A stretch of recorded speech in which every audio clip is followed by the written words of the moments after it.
ouvinte. Estamos aqui no Gato Preto Cast. Eu sou a Patrícia Silveira. Hoje eu estou aqui com as professoras Márcia Júlio, da EFAP, Jéssica Rodrigues, também formadora EFAP, e o bibliotecário Carlos Zaguena. E a gente está aqui para falar sobre um assunto muito interessante, muito importante na atualidade. Na verdade, muito importante desde sempre, mas enfim, agora mais do que nunca, talvez.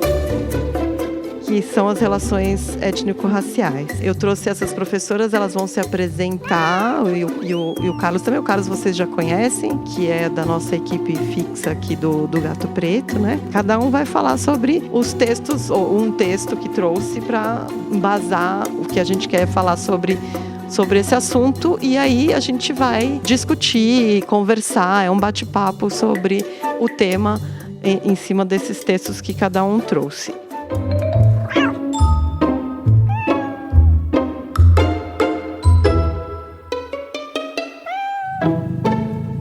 Bom, eu vou chamar então agora para se apresentar nesse primeiro bloco, como agora a gente vai fazer também, lembrando, nós estamos fazendo em blocos o nosso Gato Preto Cast, né? Ele agora tem, a cada semana vocês vão ouvir um bloquinho.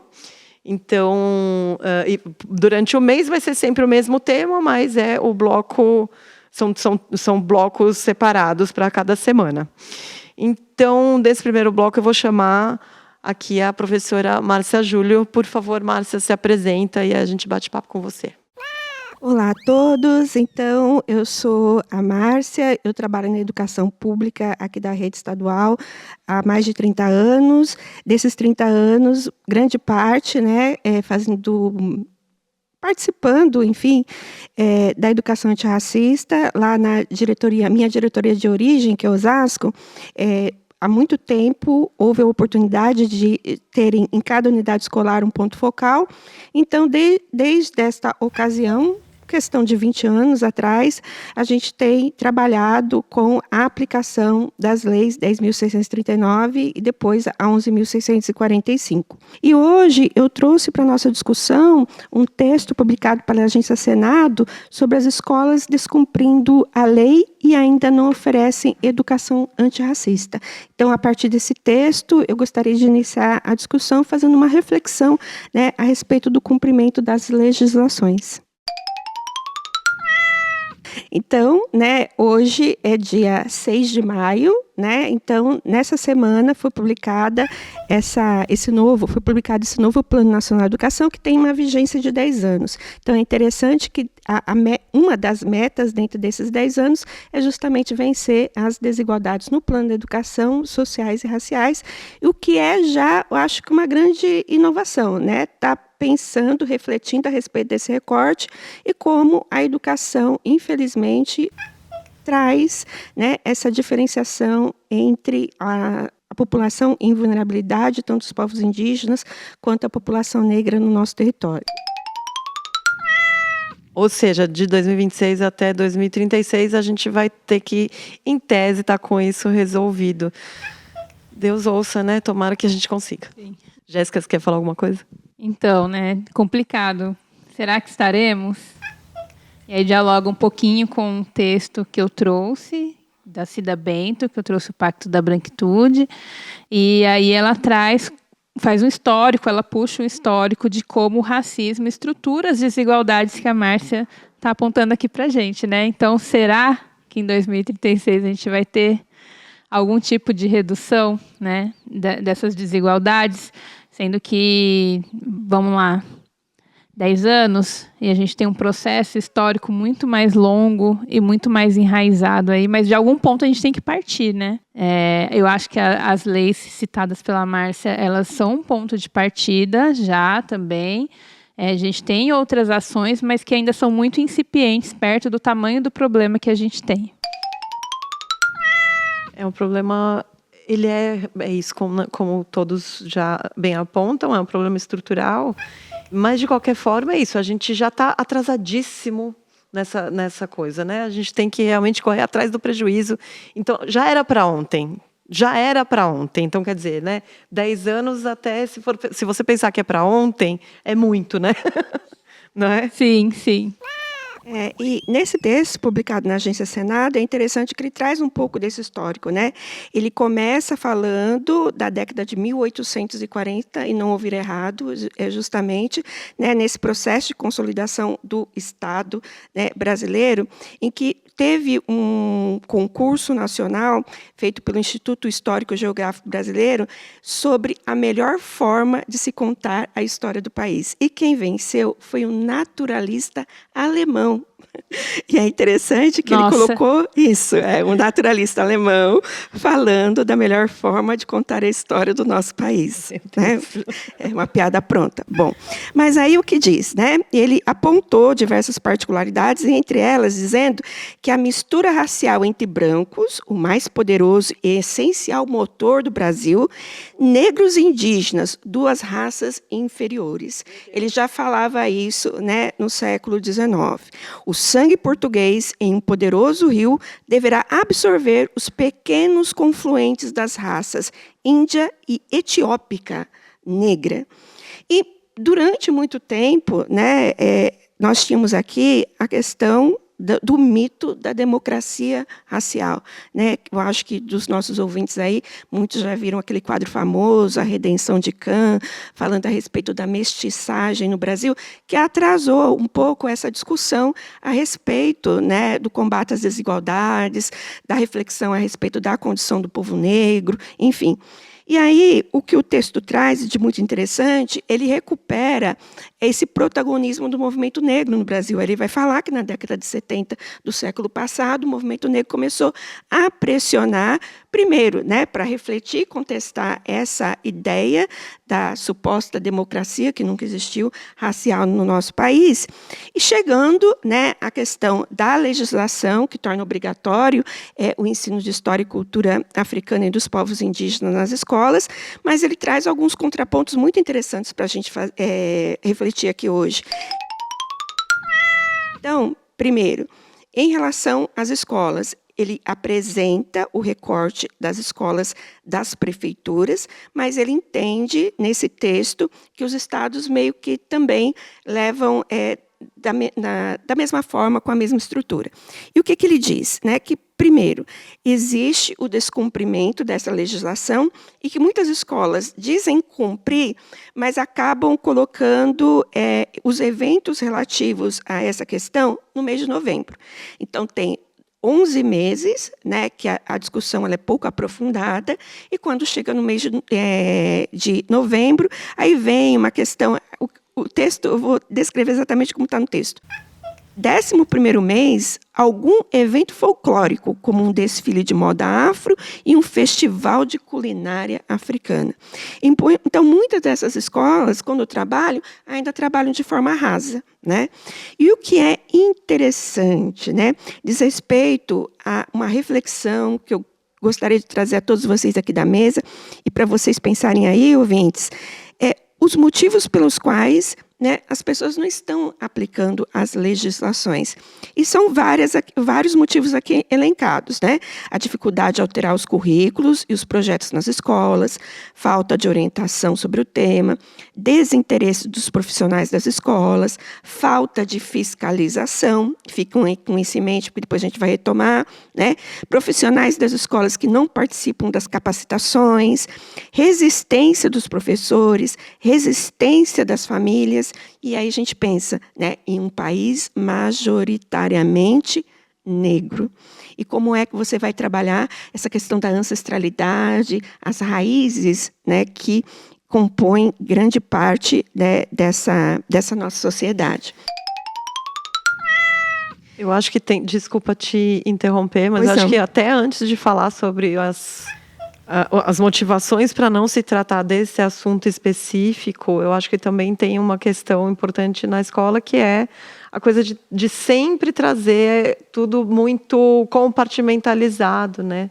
E a tal da pedagogia do evento, né? A coisa que acontece só no momento. Que mais gera estereótipos do que desconstrói e forma o estudante da forma como ele deveria ser formado, né?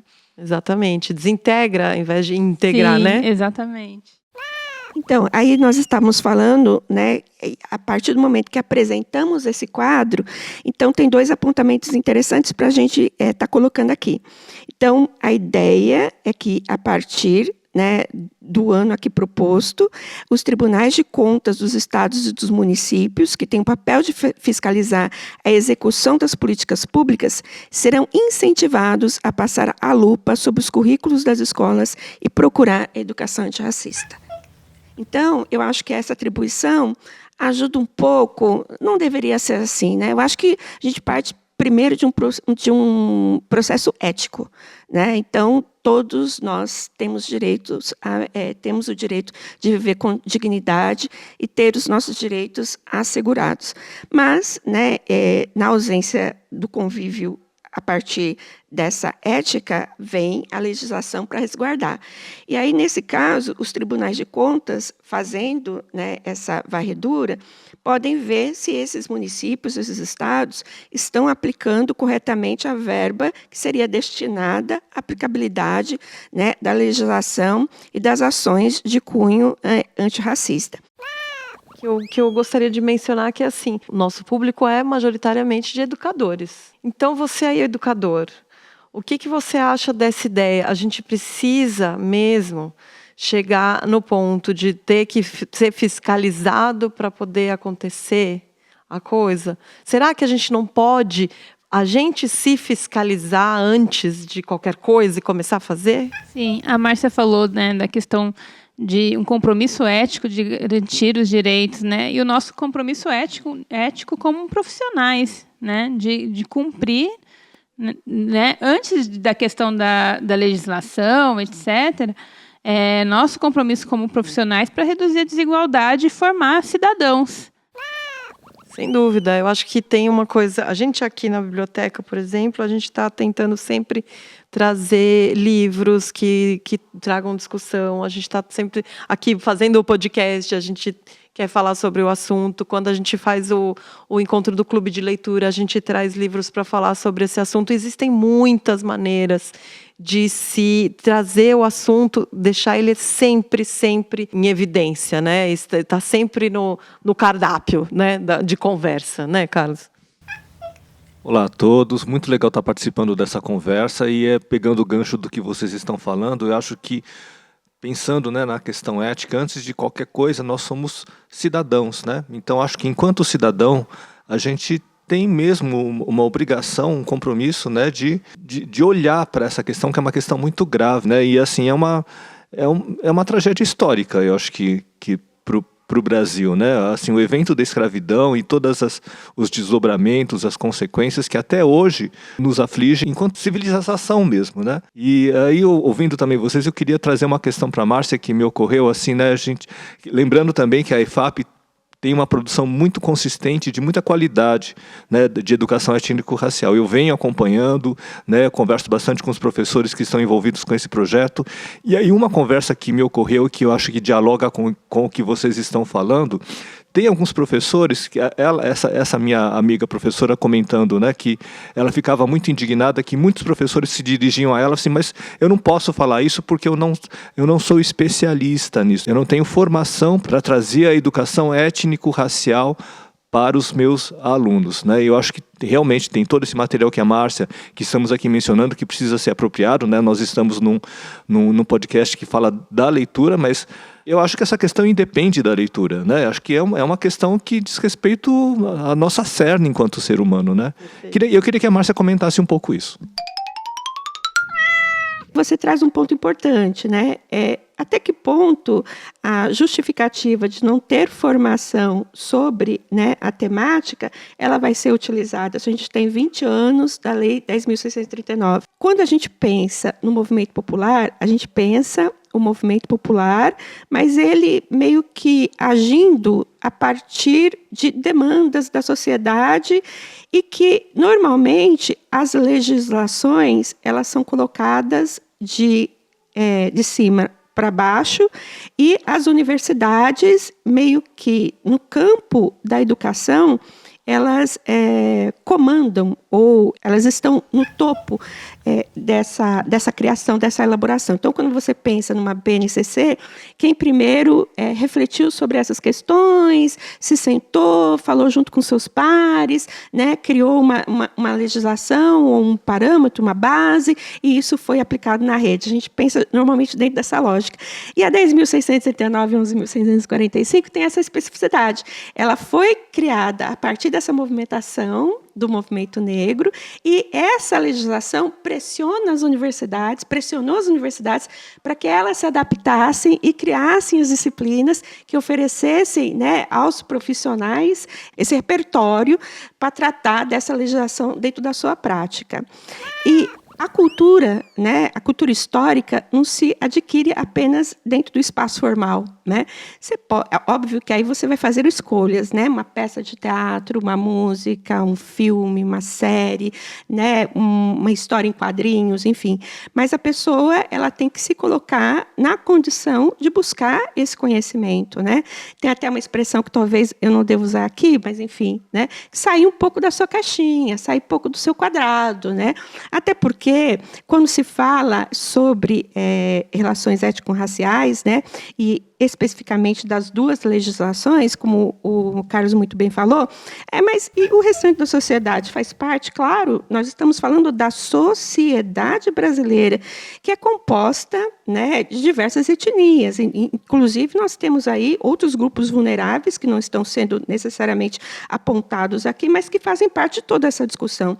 Então, quando nós falamos a respeito de povos invisibilizados, vulneráveis dentro da nossa sociedade, podemos fazer outros recortes, né? Então, especificamente, a gente está tratando sobre as questões étnico-raciais, e aí são especificamente a respeito das duas legislações tratadas. Desculpa te interromper, pois mas não. A gente está falando do quê? Né? Estamos falando de relações, certo? Relações, desculpa, seres isso humanos, mesmo. somos seres humanos nos relacionando e tentando nos relacionar da melhor maneira possível, certo? E a gente aqui, que está, né, nesse espaço específico de educação, mais ainda, né? Eu acho que tem um peso maior ainda, né? Da gente tentar justamente fazer ser um óleozinho na corrente aí das relações em geral, né? Estamos falando da sociedade em geral. Estar aberto ao debate e abordar a questão, né? Então, o quanto o ouvinte está aberto a assumir esse compromisso de abordar essa questão na sua prática pedagógica cotidiana, diária, né? Sem pensar nisso só lá em novembro para estereotipar. E aí você mais deseduca, às vezes, do que educa. E falar sobre isso, aliás, não só nos ambientes pedagógicos, não só na sua prática pedagógica, na sua prática do dia a dia, né? Exatamente. De todo dia, de cada coisinha que você vai fazer, né? Isso diz respeito à vida mesmo, que é o que o Carlos estava falando. E aí não precisa de leitura não, né, gente? É fazer. Vamos botar a mão na massa. Claro, as leituras vão nos ajudar, óbvio. Né? São importantes por causa disso, mas o fato de você não ter lido o suficiente, ou de você sentir que você não leu o suficiente, não é desculpa para não botar a mão nessa coisa. Afinal, né? É uma escolha, né? Exatamente. É a primeira vez que a gente está falando isso, mas eu concordo plenamente, Patrícia. E isso não precisa de leitura, precisa de postura, de consciência e de sensibilidade. Né? Então, é uma questão que diz respeito a todos. Nós, como sociedade. Eu estava esperando chegou o momento. Então, vou trazer um pouco da participação da Elisa Lucinda, se não me engano, no Roda Viva, quando ela recupera a frase da Angela Davis. Então, primeiro ela diz que, em determinado momento, né, a atriz, né, fala que, em determinado momento, o bastão da história chega nas nossas mãos. E aí ela recupera a frase da Angela Davis. Então, quando esse bastão chega, você tem que tomar uma decisão, né? Se você vai passar adiante ou se vai parar em você. Aí ela traz a Angela Davis dizendo, né, não basta não ser racista, você tem que ser antirracista. E antirracista é nesse sentido, né, de, a partir do seu olhar, da sua vivência, da sua prática, das suas escolhas, estar pensando na construção dessa sociedade com mais equidade. É isso que a gente espera, né, é para isso que nós estamos trabalhando.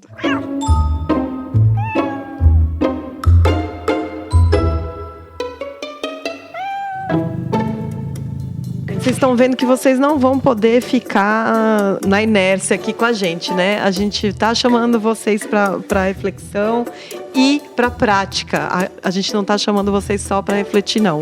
A gente está chamando a galera para prática. Então, você aí, ouvinte, educador, seja na escola, seja na sua prática do dia a dia.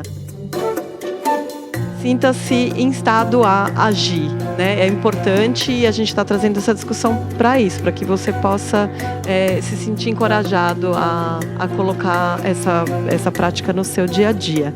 Bom, a gente encerra aqui esse primeiro bloco. No próximo bloco eu vou chamar então a Jéssica Rodrigues.